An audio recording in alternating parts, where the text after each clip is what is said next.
Hi, this is Cody from Hartville Hardware. Today to talk about the John Deere 120R loader, and we're going to do a quick demonstration on how to take it on and off. Let's dive right in. All right, first thing you're going to do is drop your loader bucket down and take the pressure off your loader brackets. Once you've noticed that, you can lift up your lifting tabs on both sides of the tractor.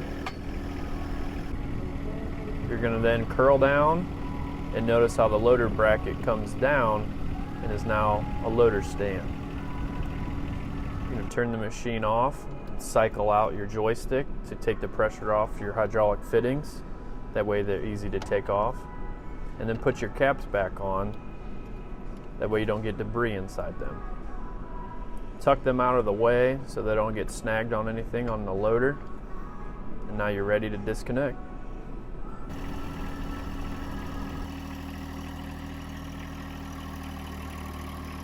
So when you're done doing your job, mowing, brush hogging, whatever, you're ready to put your loader back on. You drive right into it. Line up your loader straps to your brackets. Make sure you push down on those spring-loaded tabs so that they click in easily. So when you're close enough and they about touch, you hook up your hydraulic fittings. It's always easy to put the caps back together so they stay together.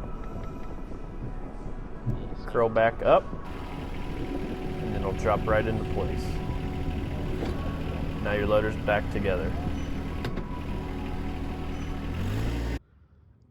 This is Cody from Hartville Hardware. Thanks for stopping by. Don't forget to like and subscribe for more videos, and I hope this was beneficial to show you how to take on the 120R Quick Disconnect Loader. Till next time.